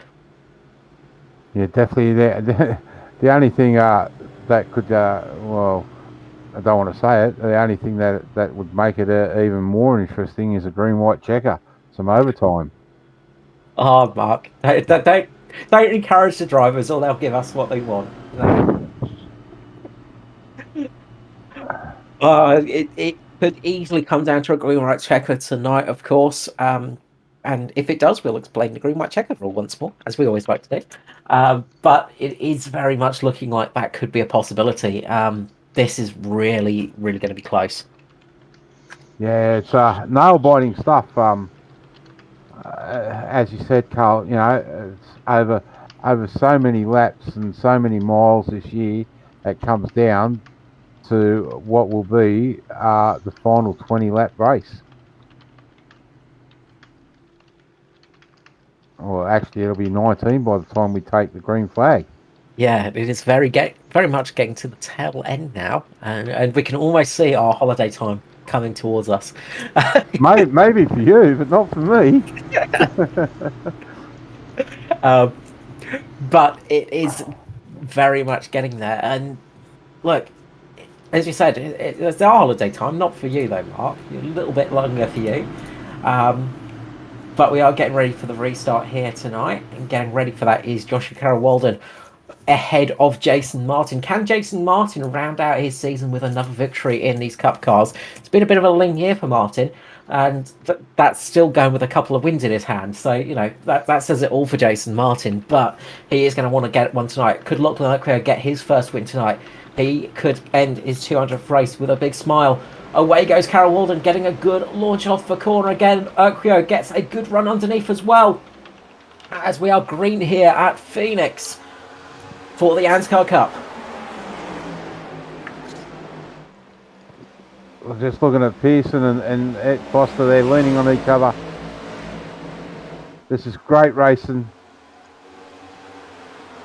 Close stuff as they come into turn 3, 2 wide. Pearson on the high side, Foster on the inside, just ahead of him. It's Micklemore, Martin, Urquhart, Paul Jackson up there as well. He has got a good run back after his early staying out on those old tyres and that big wiggle, but he's got back up there as well. A lot of good recovery drives tonight in this race. Yeah, definitely. And this is very heated stuff. You got header shot on the inside of Dyson. Jackson loses the rear, saves it, does he? Yes, no! Up into the wall, caution flag. Oh, right. Foster goes around. Foster around. Contact, was it, between the... Or was Pearson and Foster made contact. That is how quick racing can change on an oval. Round Foster goes. That drops him to the back of the pack. Big moment for Paul Jackson. He managed to keep the car going, though. This is going to be a dramatic finish here tonight.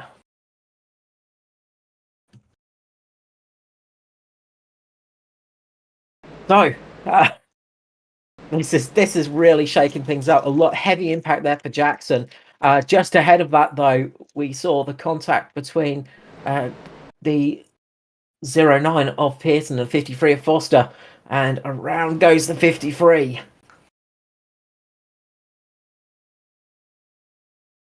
So this has brought it down to a very close run to the finish now. It's all changed again, Mark. As we said, we were writing off Dyson's chances a few laps ago. Now we are writing off Foster's hopes. Yeah, definitely.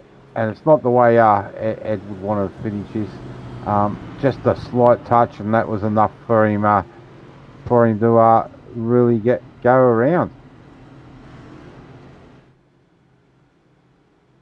Yeah, that was a big moment, and that is going to change things up. Foster, though, still not out of it. He's currently sitting in 12th position, and not much damage to that car, which is crucial. So, he's the one that's got to fight his way from the back now. This is going to... Well, I think it's going to be a dramatic final few laps, Mark. Anything can happen. And, well, we've just seen that, haven't we? Yeah, definitely. It's going to be a hell of a race. It is indeed. And we're talking about a race for, 6th, 7th place at the moment between championship rivals. We're not really talking about the race for the front, and that's between Carroll-Walden and Lachlan Urquhart at the moment. A good run up through the field for Lachlan Urquhart. It's a 200th race start tonight, so congratulations to Lockie on that one, and he would sorely love to finish that one off with a podium finish or even a win tonight. Joshua Carroll-Walden, of course, he has had a little bit of a dry spell in the series, but he would very much like to finish off the 2022 season with a victory tonight. And then don't discount the two Mitch cars of Martin and Micklemore. We've seen how strong Mitch Motorsport can be. Last night, of course, in the Xfinity series, we saw Hamish Gallagher lifting the trophy once more with his teammate Josh Micklemore taking the victory last night in the race itself, and Jason Martin finishing in third. So they want to get another nice finish for the team. So this is all to play for. Can't discount people like Ryan Jones. He's still sitting there. Daniel Hederscheid, he's going to want a strong finish. But this is really, really up for it. And this race is just going to get more and more dramatic, I feel, in the next 14 or so laps. Yeah, definitely. Look, it's everyone's laying everything on the table. You know, there is a championship here, but now it's up to Foster to do that drive through the field. But don't know if that spin would have hurt his tyres. Well, the only thing that is good for that is the fact that caution has come out, and at least to let them cool down a little bit as you're running at these speeds. So he could be just in the right operating temperature. It's definitely going to be some nail-biting stuff. The old quote from 1966 comes to mind. I think it's all over, and it's getting that feeling to it, isn't it, in these final few laps? Yeah, definitely. 14 laps to go. Yeah, it's going to be a tough ask. So down the straight we come towards the restart zone once more. Joshua Carroll-Walden in the lead for Natari. Lachlan Oakley on the outside in the 42. Martin, Micklemore, Pearson and Dyson. And Carroll-Walden gets a lightning fast restart. Martin away nicely too. As we go back to racing here at Phoenix as the cars spread out across the field and across the dogleg. We are back to racing in the sunset here in Arizona. Carroll-Walden still in the lead. Martin up into second, battling away with Lachlan Oakley. Look at Dyson moving his way up into fourth position with Josh Micklemore fifth, Hederscheid sixth. Neil Pearson in seventh. Foster moving his way up into ninth position. It's all action stations. See, yeah. Oh dear me. It's tricky to know the exact words to say sometimes when there's been so much drama going on. But we are 11 laps away from finishing this race, and there is probably a lot more action to come right now. Joshua Carroll-Walden's looking good up the front, but behind him it's an absolute furball of a battle between Martin down and Matty Ray in 14th position. It could be anybody's race as they go across the dogleg. Cars splayed out all across the track. Foster working his way up nicely up into 8th now behind Neil Pearson. He's pushing his way up. Andrew Dyson now up into 4th position. He's trying to get, 3rd position I should say. He's trying to get past Jason Martin now. Big battle behind Foster as Stevie Dubb makes his way past Ryan Jones. It's hard to decide where to look. You want to see what Foster's doing, but you also want to keep an eye on the battles that are going around. We may see another caution yet, Carl. It is not out of the realms of Stevie possibility. Dubb's in the pit. Ryan Jones as well. Jones and Stevie Dubb look like they got a late penalty. Unfortunate for them. As up towards the front, the battle continues. Dyson sitting behind Martin. Urquio having to fend off against Micklemore and Hederscheid now. Foster up into 7th position. He's got past Pearson. He is working his way up the field nicely now. He's trying to get up there as quick as possible. Dyson in 3rd. Foster in 7th. Carroll-Walden in the lead. So we are getting towards the final stages. 8 laps to go. Shooting going to be 7. Who has got this race? It is a dramatic final for the ANZCAR Cup once again, but we're being treated to some great racing in the closing stages here at Phoenix. Yeah, definitely, and everyone's still wanting to get to the front and do the best they can to finish the season out. But JCW's had a great start, and he's now gapped by almost half a second back to Lock. No, hang on, let me redo this again.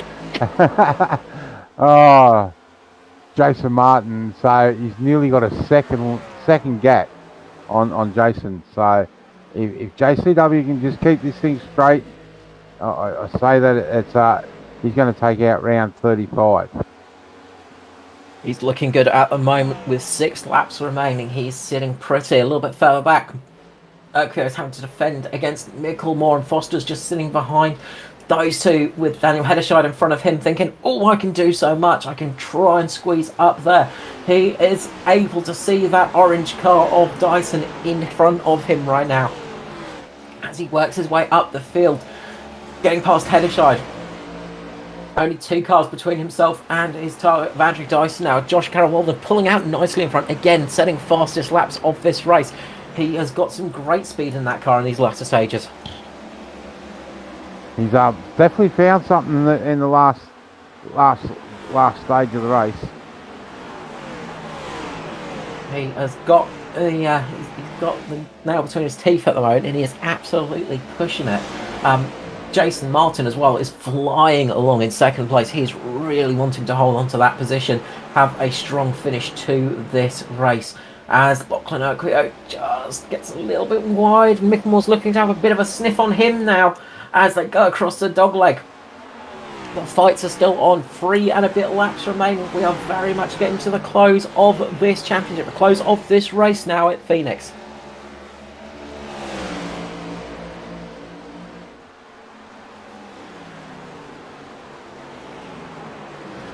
Let's hope Ryan. I was just going to say, let's hope Ryan can stay in front of JCW. It'll be a shame. 2 nights in a row he's had bad luck. Or out at the wrong place at the wrong time sometimes, and it's not fun to happen, especially when he's sort of had to work his way up through the field a few times. The battle behind him is still going on. Foster's trying to get past Micklemore and Urquio at the moment. Not quite capable of doing it, looks of things. We are getting 2 laps to go. We're getting towards the tail end of this race now, and it is coming up quickly. Do we have another twist in this? I would hate to say if we do or don't, because you never know what's going to happen. But that white flag will soon be flying. As soon as that comes out, we are guaranteed to have a finish, and the white flag is about to be flown. Joshua Carroll-Walden, 1 more lap to go. Now, as the white flag is flown for the race, Jason Martin having to defend against Dyson. Dyson having a great run up the inside. Martin defending on Dyson here as we come into the last lap, the final lap of the 2022 season. Carroll-Walden has got a nice lead at the moment, but who is going to come home behind him? That is the big question. Joshua Carroll-Walden's going to cross the line here at Phoenix and take the win with a little bit of a bump up into the wall. It's Carroll-Walden taking victory ahead of Jason Martin. Andrew Dyson comes home 3rd. Lachlan Urquio 4th. 5th for Josh Micklemore. 6th for Foster. Pearson in 7th. 8th for Hederscheid. Dave Douglas in 9th. Barry Neal in 10th position. And we have the answer to the question. It is Andrew Dyson, the 2022 Cup Series champion. Yes, well deserved too. Great driving all year, as you said, Carl, earlier on. And well done to him. It's been an absolute monster of a season for Andrew Dyson. I was talking to Ed Foster before this race, and he was chatting about how frustrating it is to be losing a championship against a guy when his average finish has been inside the P. This is the first time he's finished outside of the top 3 the whole chase for Foster. He has been absolutely trying everything to get this one. Just missed out because Dyson was able to keep that car ahead, get those victories. He has just been unbelievable. But hats off tonight go to Joshua Carroll-Walden, who had a great run tonight. A solid drive, getting the victory here tonight. Up 11 positions as well. One of the big gainers of this race. He worked his way through the field with absolute accuracy in that Natari car, getting the victory for the 35. Yeah, and I was just going to say, number 35 wins round 35. So he got the symmetry perfectly done there. So Let's go through the finish one more time. So it was Joshua Carroll-Walton taking the victory tonight in the race here at Phoenix. Second place, Jason Martin. Third place, Andrew Dyson taking the championship. Fourth place, Lachlan Urquio. Fifth, Josh Mickelmore. Sixth for Edward Foster. The reigning champion has been knocked off, but a strong fight to the end. Seventh for Neil Pearson. Eighth for Daniel Hedderscheid. Ninth for Dave Douglas. And 10th for Barry Neal. As we roll over the page, 11th place, Norman Clark coming home in a strong spot, as always with Norman. In 12th position, Maddie Ray. 13th was Ryan Jones. 14th for Tristan Koch. 15th for Stevie Dubb. 16th for Jackson. 17th for Nankervis. Tompkins in 18th. 19th for Phelps. Woolley in 20th. Then it is Malone in 21st. Trehair 22nd. 23rd for Russell. And Dortnack out early in 24th position. Well, what a great race to finish the season off. Couldn't have asked for more action-packed, really. When you go back and look over the what happened, but to both Dyson early and fighting his way back. There was drama aplenty in that race, it's kind of fitting for Joshua Carroll-Walton to take victory tonight, of course, because he almost got victory at the first race at Daytona, of course, but got a slap on the wrist for being a naughty boy. But he got the victory tonight, so he's bookended the season pretty well. Yeah, definitely, and he hasn't done too bad considering he missed most of the season being overseas in Europe, gallivanting around. Yeah, absolutely. It's been a solid run. It's good to see him back up in the winner's circle. So, going to grab up our second place finish tonight. We'll leave our third place man till the end, for obvious reasons. But we're going to grab up into the box Mr. Jason Martin of Mitch Motorsport. Jason Martin, welcome back to the booth. Congratulations on P2 tonight. It's good to have you up here. It's been a while since I chatted to you. Oh, sure has. I didn't expect this tonight. I was struggling on the short runs. I definitely prefer the long run, and I didn't even think I'd get a top 5 tonight. So, yeah, I'm stoked with that. Well, we were saying it would be nice to finish your season off strong in this car because it's not been Jason Martin like this season. Oh, I absolutely hate this car. I sure hope there's some big changes to it for next year. Yeah, still 3 wins in the car though. I mean, it's been a poor season, Jason. Only the 3 victories. Yeah, I've struggled with them. No, it was a good run tonight. Mark. Yeah, I was just going to say, sorry, mate, I couldn't keep up with you pushing you. That's all.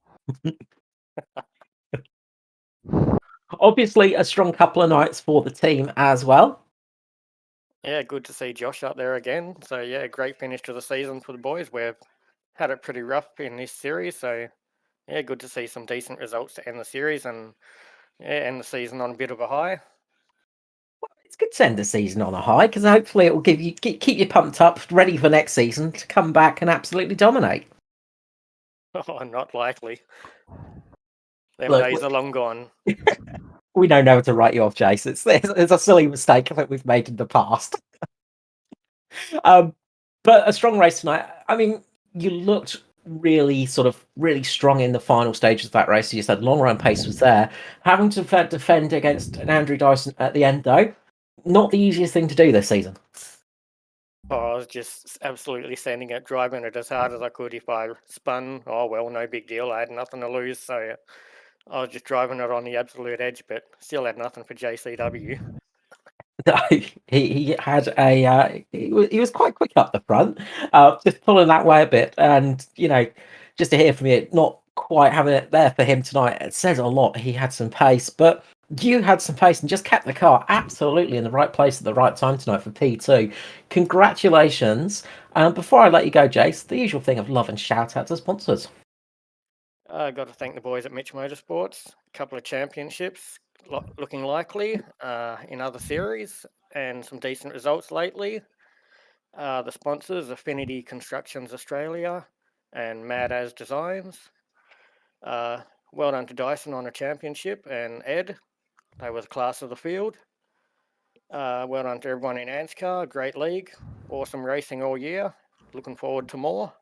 And thanks to you guys for doing a broadcast and keeping everyone entertained. You are always welcome. Thank you for entertaining us on Out on Track, Jason. I'm sure we'll get you back in the booth in some time, but enjoy your season off, at least from ANZCAR. We will see you again next year. Cheers, mate. Jason Martin for Mitch Motorsport. Next up, we'll grab Mr. Joshua Carroll-Walden of Natari, the 35. It's been a bit of a time since we've had him up in the booth, especially in the winner's circle. But Joshua Carroll-Walden, congratulations on the victory here at Phoenix tonight. Yeah, thanks, guys. Yeah, those last 50 laps were very nervous because, I mean, it's probably, well, everyone knows, I really struggled with this car at the start of the year. I was spinning, I was all over the shot. And, I thought, is this it? Will I, just never be at one with this car like I was with the Gen 6? So to come out here tonight and, pull the strategy off perfectly and, just build the gaps I did. It's just it's actually a relief actually that I know I'm still I know this is weird to say, but weird to say that I'm still fast. I can still win races. Well, you're saying you're still fast. You were bloody fast out there tonight. What happened in the final stages? It looked like somebody lit a rocket up your bum. Yeah, man. Yeah. I mean, yeah, like I knew, it was full on sprint mode and like, yeah, I don't know, man. I just drove really hard and, I made sure that my restarts were top notch, hard to match. So yeah, I made sure my restarts were excellent and, just try to focused on hitting my line and hitting my markers lap after lap and yeah, somehow it worked very well. Absolutely. It worked very well indeed. I mean, it can't work much better than a victory, can it? Yeah, that's it. And yeah, like it's great to win at Phoenix last race of the season. I really enjoy this track and I've won this race twice in a very similar way. I won in 2020 in the final race here due to speed and pit strategy. So to do it again 2 years later is just fantastic. No, it's great to have you back out in the winner's circle, of course. That little journey across Europe, refreshing you a bit, possibly. Oh yeah, man. Yeah, absolutely. There are a few key things I learned in Europe that I've uh, written down, remembered, and I won't go through all of them here. But Cards yeah, turn they right. were handy lessons. Cards can turn right instead of left. Those sort of things. Oh, of course, nothing Yeah, else. No. the important stuff. Mark, any last little questions? No, just congratulations, mate, and welcome back to the winners' circle. And good to see you end the season on a high. Yeah, cheers, man. Cheers, and obviously addressing the elephant in the room. It's a little bit disheartening at Natari that Ed wasn't able to get the championship off Daiso tonight, but we'll take we'll just take this on the chin because we know from an effort standpoint, there's nothing else that could have been done. Ed drove fantastic, amazingly all year. Pushed Daiso right to the edge, and both Daiso and Foster will be better racers for this championship fight. So yeah, it's disappointing in that regard, but yeah, I'm just super happy and super relieved I got the win tonight. Well, it leaves him hungry and you all hungry for next season. So there's nothing more dangerous than hungry pack of wolves. So we hope to see you guys back next season, hungrier than ever and going for that championship. But before I let you go, Mr. Walden, the usual thing of love and shout out to all your adoring fans and those sponsors, of course. Yeah, shout out to Ed. As I said, put absolutely everything into this race. An insane amount of practice, and it's just unfortunate that the race unfolded the way it did because yeah, he was definitely one of the fastest cars out there tonight. Shout out to Daniel as well.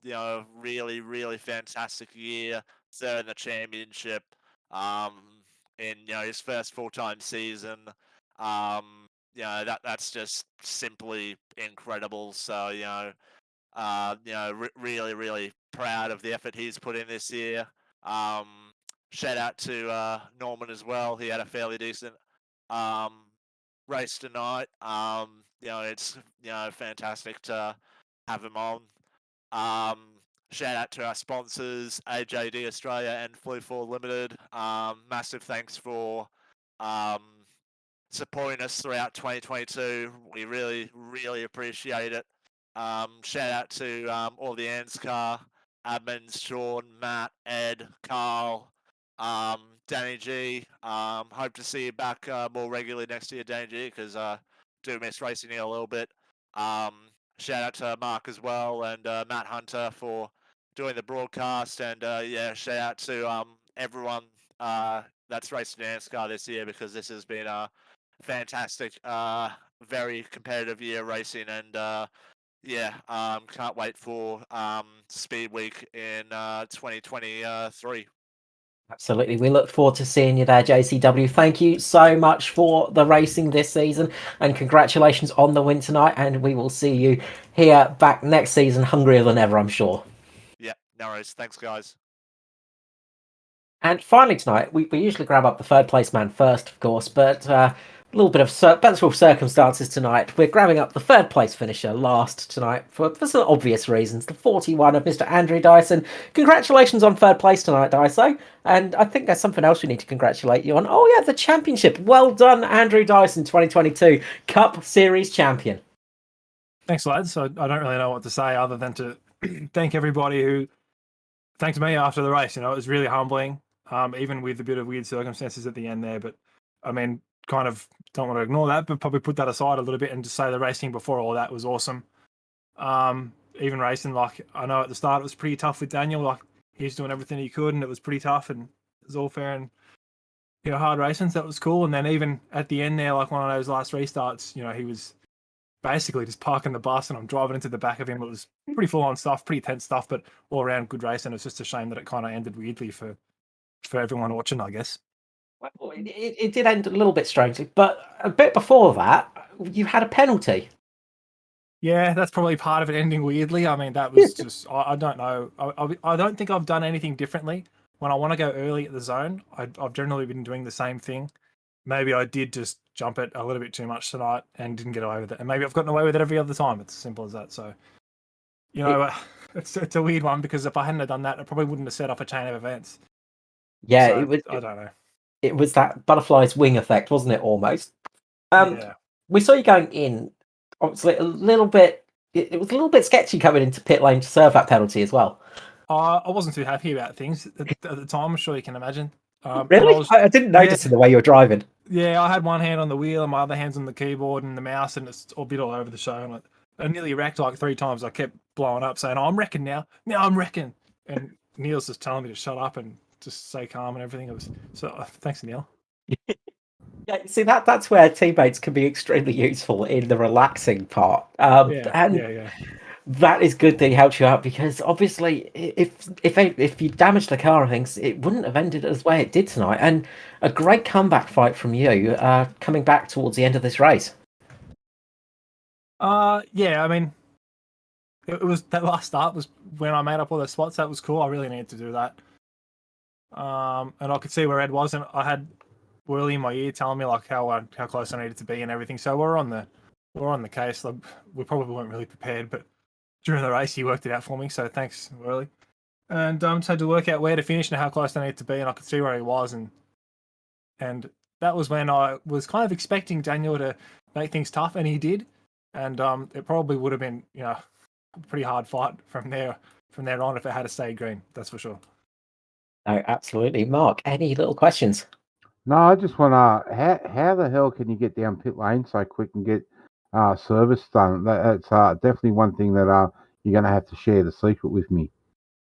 Oh man, if I knew, I would tell you. But everyone does the same thing, right? There's no real secrets to it. You just you brake as late as you can, stop on the box without overshooting or stopping too short, and then you just get ready to go before the car even drops, and hopefully you get a lucky drop. I mean, we saw in the Coke Series race on the weekend, old mate was winning, and he probably had the fastest car the whole day in that race, and because you got an unlucky box, like just a longer pit stop than everybody else, which is completely random, he lost like 4 spots, and then he got stuck in dirty air and didn't win. Yeah, So definitely. it's one of those things. No, congratulations, mate. It's been a great season for you, and congratulations on the championship. Thanks, man. Appreciate that. Absolutely, and it has been a great season for you. It's been a season, as you've said sometimes, a little bit of learning experience in there, and a little bit of learning on some of the tracks, and then just dominating on some of the others, and some really close racing as well. And we saw that again tonight between yourself and your rival Foster. In the early stage of this race, you were absolutely nose to tail with him. Yeah, well, going back and forth a bit, and then when it kind of settled down, and I was just chilling behind him, it was pretty fun. Like, it was tense, and we were going hard at it. And although, like, at the time you kind of focused, you can look back now and go, yeah, that was really cool. But there was one time where I don't know if I braked late or he braked early, or maybe a bit of both. I feel like it was a bit of both, maybe. And I was like, oh shit! And I had to really go to the inside on turn 1 to A, not run at the back of him, and to B, give myself a bit more room to slow down, because I was almost certainly going to door him, and I did. And I apologised straight away, and he said that was cool. And that's the great thing about Ed. You can have a fair income race with him. You can run into each other, and as long as you don't wreck or anything really like that, like, you can push it to the limit fairly, and it's good. And it's probably the same thing with a lot of guys in this league, actually. So that makes it pretty enjoyable.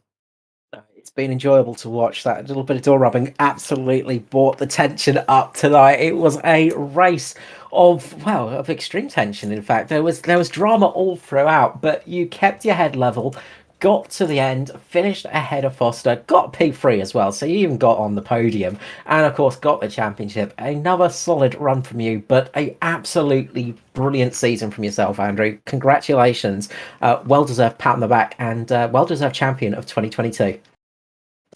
Thanks, man. Well, I can't, not say how deserving Ed was of being right there in the fight. I can only just, be grateful that I was there to have a shot at it with him, because he's obviously won it twice and he knows exactly what he's doing.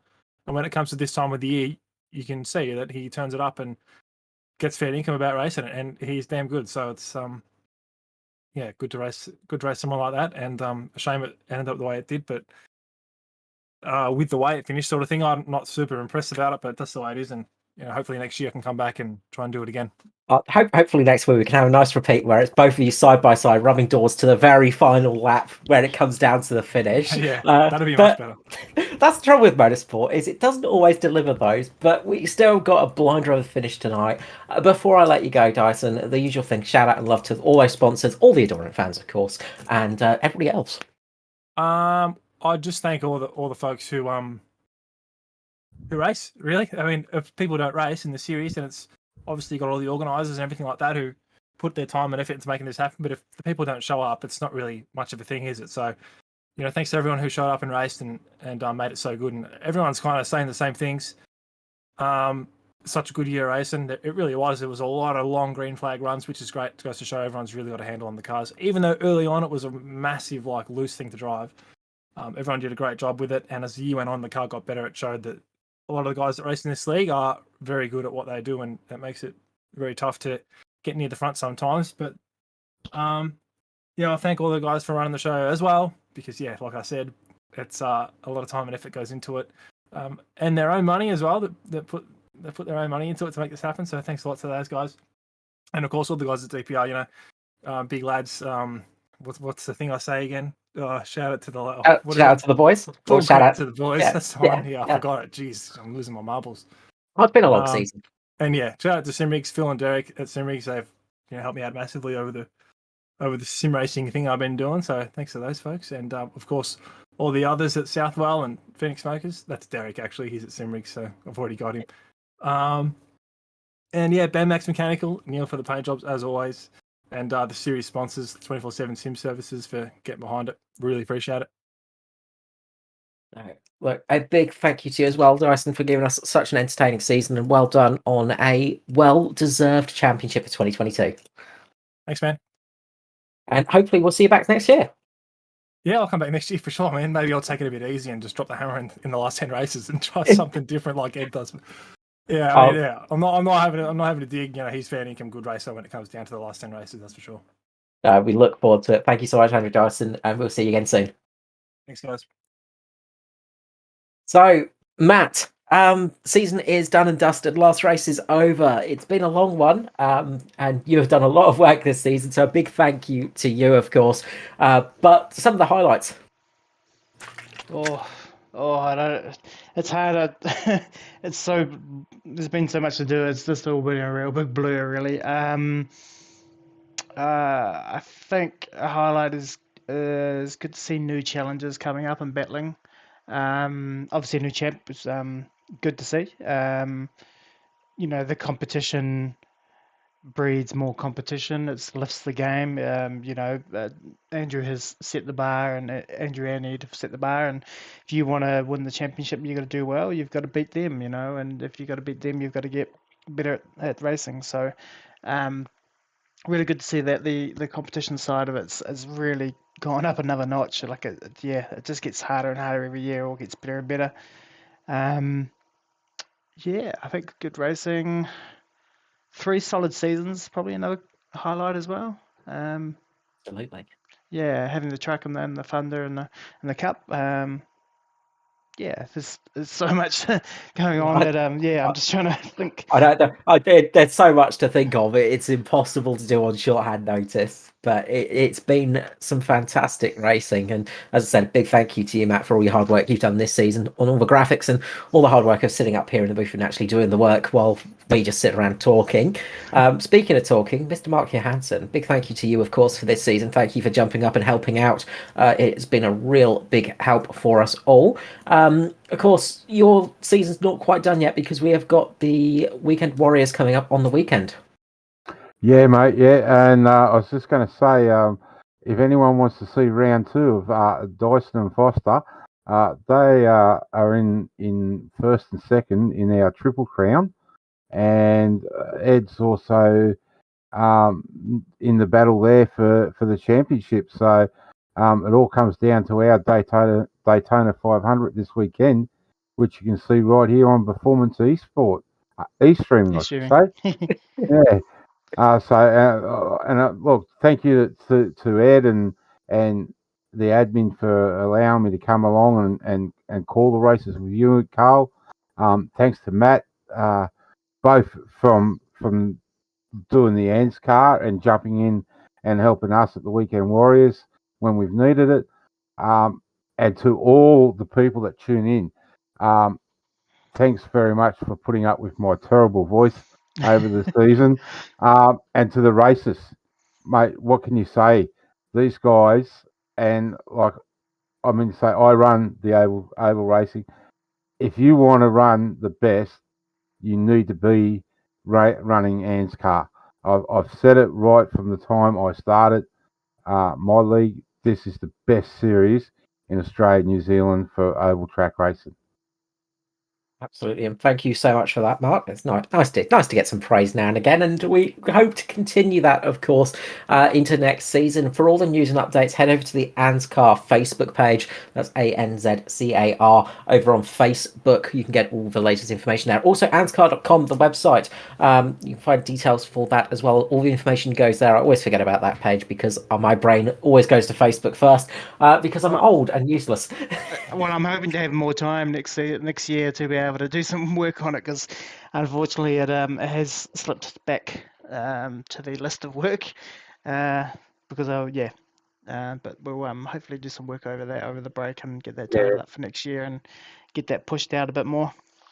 You and I really don't have an off season, do we, Matt? We've got plenty of work to do through the off season. No, I'm lightening the load a little bit. We've got a new admin, Sean Dakey, coming in, and he's going to run our Thunder series next year, and so that means I don't have to worry about that, and then I can focus a bit more time on trying to get these this broadcast overlaid graphics and the whole setup better, and try and get the website better as well, and tidy it all up.